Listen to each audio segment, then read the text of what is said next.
Right, hello there. It's been a while, hasn't it, since I last did a review. Was it April or May, I think, when I last did one? Anyway, I hope everyone is still keeping well, avoiding the virus, all that jazz, staying alert, as we're supposed to be. Is that still the slogan? I don't know. Anyway, I'm going to do a review today, so unsurprisingly, of an album which I've been listening to a lot recently, which is this one, Give Out But Don't Give Up by Primal Scream. But there's a twist here. I'm not really going to be talking about this. I'm actually going to be talking about this, which is Give Out But Don't Give Up, the original Memphis recordings. So I'll get into the background and everything of why there's two versions of this album. But this will be the one I'm talking about in these 9 tracks. I'll hold up this one for the background. This one that came out in '94 has got 3 additional tracks: Funky Jam, Strutting, I think one of them's called. Strutting, and Give Out But Don't Give Up, title track. But I'm not going to talk about them 3 because I don't feel they fit this album, and they weren't really intended for it. They just got lumbered on kind of last minute, I think. So anyway, background. So this album was released on the 28th of March 1994, and it peaked at number 2 in the UK charts. Was it 22 in America? Don't quote me on that. But anyway, it was a departure from Screamadelica, which was the band's previous album to this one. So Screamadelica had been the sort of defining album of the Acid House generation of the early 90s. So naturally, there was a lot of anticipation surrounding this album. And it was the complete opposite, really, of Screamadelica and Acid House. Whereas that's more psychedelic rock. This is much more your typical classic rock, blues, and a bit of jazz even thrown in. So to record this album, the band went to Memphis in 1993, where they worked with legendary producer Tom Dowd, who's worked with the likes of Aretha Franklin, Rod Stewart, Eric Clapton, the Eagles, Otis Redding, to name a few. So yeah, they were certainly in good company. And this could potentially be one of the last albums that Tom worked on, because he'll have been getting on by this point. I mean, he was born 1925, so how old will he have been by then? Is it in his 70s, I think? 70 something? He died in 2002, I think. 2002, 2003, around then. But anyway, he produced it. And also playing with the band as their rhythm section was the Muscle Shoals rhythm section, which consisted of Roger Hawkins on the drums and David Hood on the bass. And also featuring on the album was the legendary Memphis Horns. So yeah, they were certainly in good company. So the album was recorded. They recorded the 9 tracks that are on the other one I'm going to be talking about. And they then went back to England with it. And they gave it to Alan McGee, who wasn't impressed. I think he was expecting Screamadelica Part 2. And he got the complete opposite, really. And I think Alan McGee's lack of confidence in it probably damaged the band's confidence in it. The band themselves at the time, Bobby Gillespie and the rest of them, were quite heavily involved with drugs, and mentally I think they were quite fragile at this point because of the level of fame they had. So they weren't really in a position to argue its case. I think if they'd made this album now, they'd have said no, that's going out, because I'll save that for the review. I might do a comparison of the two anyway. But yeah. What was I saying? So yeah, Alan McGee gave it to, I think it was George Clinton and a couple of other lads to reproduce it. And so he went off and did that. George Clinton added the 3 additional tracks, and yeah, he then made this version of the album.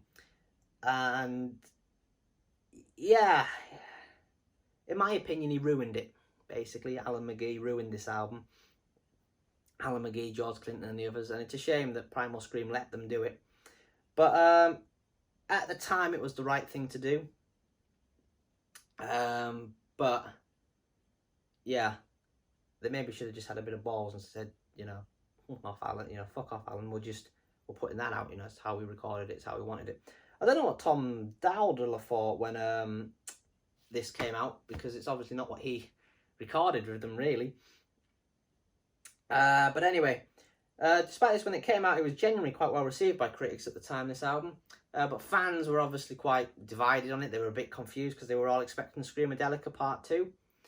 And you didn't get that with this album. So anyway, the band themselves, they toured to support this album, but I don't think they were very impressed with it, or very happy with how it turned out. The vision they'd gone out to Memphis with was to make this soulful, soulful,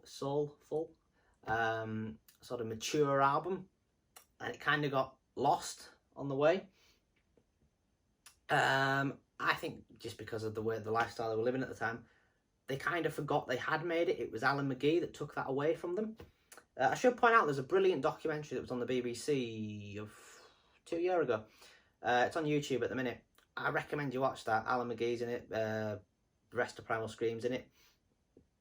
And they go back to Memphis and they revisit the story of this album. That explains it brilliantly. And Alan McGee doesn't say... He says he still believes he did the right thing, which he probably did, to be fair to him. But it'd be nice to hear him say in a documentary that, to be fair, your original version of the album was better. This isn't a bad album, by the way. It's just very middle of the road. And it's just a crying shame when you hear what it was originally sounding like. So yeah. Anyway, so that came out in 94. And then we're going to fast forward. Put that away for now. To this thing, which came out in 2018. I think it was October 2018. So what happened was... Andrew Innings, I think it was looking in his basement, and he found a load of cassettes, and in there was the cassette of the original Tom Dowd recordings, mixes. So he listened to it and he was blown away, and he made a copy of it and sent it to Bobby, and the pair of them just looked at it. Bobby then listened to it, and the pair of them just looked at each other and went, why the fuck didn't we release this at the time? They were blown away by it, that because they'd kind of forgotten, because of all that had gone on. They thought they'd lost their way making this album, but the album they intended to make, they had actually made. So they sent it to Sony, and Sony were really happy with it, so they put it out in 2018, which gives us this. So, I'll do a quick comparison of the two. So basically, if you've never heard either of these albums, go with this one. As far as I'm concerned, this is irrelevant now. That is just a thing of the past. This is the definitive version of this album. This is a masterpiece. And this is simply alright. That's the best way of comparing them. This is alright. This is a masterpiece. This is Sgt. Pepper. This is Let It Be. This is Exile on Main Street. This is Emotional Rescue. Not bad albums, but they're just not of that level. This is Morning Glory. That's Be Here Now. That's maybe a divisive one to pick, actually. That's Shoulder of Giants. So yeah, I've lost my train of thought now. That's gone well, hasn't it? So, like I said, there's only 9 songs on here, whereas there's 12 on there, I think. Yeah, 12 on there. So the 3 sort of acid house tracks that were added on by George Clinton aren't on here. I should point out this picture on the back. That's Tom Dowd. That's Bobby Gillespie, obviously, and that's Jeff Powell, who is the engineer on this album. I think he did the remastering of it as well. I hope this is picking it up, by the way. Holding it over here. I shouldn't be holding it over this side instead. I prefer holding it this side. Just a personal thing. I've gone off topic now. So anyway, what's the difference between the albums? Well, this sounds quite 70s, basically, whereas this one sounds very 90s. They've, the rock songs on here, which there's only 3 of, are given a much more heavier production on their remix, on their reproduced versions, whereas on here, they're a much more thinner, sort of 70s sounding production. The ballads on here, I think, got ruined, to be honest, especially like Free, for example. That was made into like an acoustic ballad, whereas on here, here it's something else. So yeah, it was probably the right thing to do in 94. This probably wouldn't have been very well received if it come out in this state in 94, because I don't think people would have been ready for it, but, it is what it is. Anyway, I'm going to go into my track-by-track review now.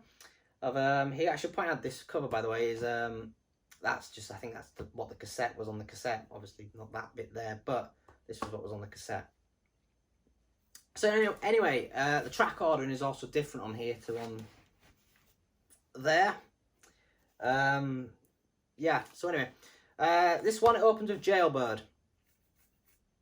This is quite a well-known song, quite a good guitar riff. Yeah, it's just a good rocker, really. Nice little chorus, I'm yours, you're mine. Yeah, I like it. It's decent enough. After that comes Rocks, which is possibly the most famous Primal Scream song. Again, this is a thinner mix, the sound-wise, than on the 90s version of it. Personally, I prefer this version, but most people will probably, for this song, prefer the original one that came out. Yeah, this is a great song. It sounds very Stones, very Rolling Stones sounding this song, I think. I think Jimmy Miller actually did a remix of this after it came out. It wouldn't sound out of place on Exile on Main Street, this track. Yeah. It also sounds a bit like something the Faces maybe had done in the 70s. Rod Stewart actually covered this song after it came out. And yeah, you can only imagine what Rod Stewart doing this in the 70s would have sounded like. But it must have been quite satisfying as well for Primal Scream to have Rod Stewart covering your song. But yeah, it's a good tune. Yeah, it's a classic, really. It's one of those defining 90s tracks, really. But personally, I prefer it on here. It sounds a little bit more 70s on here than it does on there, where it sounds a bit more 90s on the other one. Call on Me comes next. This is the last rocker on the album, the last of the three. On this version, all three come at the start. On that one, Jailbird and Rocks are tracks 1 and 2, but I think Call on Me comes quite later on in the album. So this one, personally, I think this of the three rockers, this one's probably my favourite. Yeah, it's got a really nice bit in the middle where it just kind of slows down and it keeps going, call on me. It kind of gives you goosebumps, actually. Again, it's a bit of a heavier production on the 90s version. But yeah, it's a really good rocker, this. It's a really nice song. Then after that, the album slows down and it stays slow now for the rest of it. Everybody Needs Somebody. Really slow ballad. They're all really long as well, these. It's about 6 minutes long. Yeah, it's amazing, to be honest. It is beautiful. Yeah, it's just a nice tune. If you ain't heard it, listen to it on here. It's really good. Sad and Blue. This is a bit more of an acoustic, sort of bluesy sounding thing. Yeah, again, nice. I don't think there's much difference between this and the version on this one. From what I can remember, I haven't listened to this one for a while. I gave it a quick listen earlier, but I didn't listen to it properly. Just bits of tracks. But this one did sound pretty similar. But, again, it's a nice ballad. It's probably my least favourite of the ballads. Not that I'm saying it's bad by any stretch, but of all these ballads, this one is probably my least favourite. Next, Big Jet Plane. Oh, man, what a tune this is. A woman's touch can cost so much. I lost my pearl messing with swine. Fly me home on a big jet plane. The lyrics, man, are amazing. And I should say as well, Bobby's vocals on this album are really underrated. He's a really underrated vocalist, to be fair to him. I think Tom Dowd actually had to remind him how good he was. Because at this point in his career, he didn't have a lot of confidence in his vocal ability.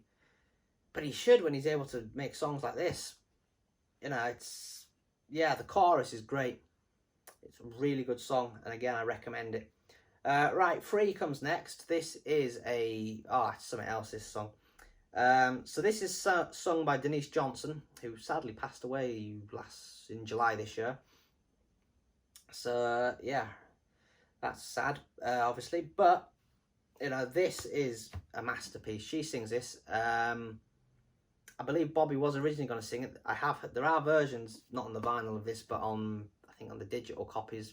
Is there a CD copy of it? It'll probably be on that if there is. You can hear earlier versions of Bobby singing it, and it's just not the same. It just doesn't work without her singing it. And it sounds, I think Bobby said it. Oh God, he said it in that documentary. He summed it up perfectly.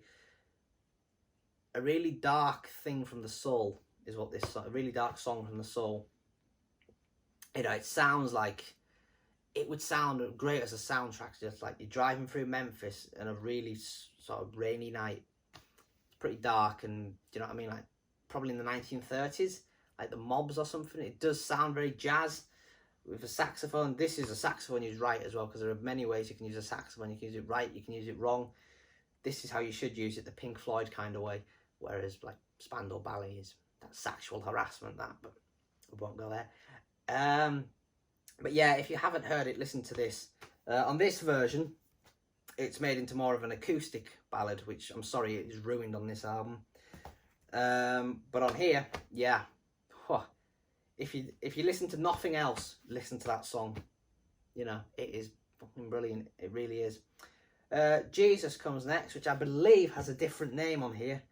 I can't remember what it's called on there. But it has got a different name on there, but it is still on it. You know, it's just singing stuff like "I'll Be There For You" on the chorus. It's a really good tune, as is all the ballads on here. Yeah, it's nice. It's a good song. And then the closing track is "I'm Gonna Cry Myself Blind." Again, it's a brilliant song, isn't it? It's of the ballads on this album, that's probably the most well-known one, actually. I don't know if they're still doing it in concert these days. I don't know if they used to do it. Yeah, I've seen them do it live on YouTube. So yeah, it's a really good song. It's a really nice ballad. Again, there's a monitor mix of this, which is even better, I think, than on here, which is kind of just Bobby's vocals up front with the guitars, and yeah, it's brilliant. So yeah, Primal Screams, Give Out But Don't Give Up. This album is a masterpiece. If you have not heard the original Memphis recordings of this, give it a listen. You know, the ballads are brilliant. You know, it's not a happy album, I should point that out. You know, these ballads are all quite sad ballads. So if you want to be put into a good mood, this probably isn't the album to listen to. But you know, when I listen to this album, it blows my mind. It blows my mind that they did not put this out, an album this good, and they've had it sitting around for all these years. It's baffling, considering it's so much better than that. But you know, it is what it is. They did what they did. And it's available now, which is the main thing. But as far as I'm concerned, when I think of Give Out But Don't Give Up, I think of this version here, because it's bloody brilliant. So yeah, that's about all I've got to say for now. Give it a listen if you ain't heard it. I can't recommend it enough. You know, I recommend a lot of albums to people, but if I had to recommend just one, it would probably be this. That's how good it is. It you know, blows my mind. Anyway, I'm rambling now, so I'm going to call it a day. And yeah, thank you very much for watching. And yeah, see you soon, hopefully. Ta-ra.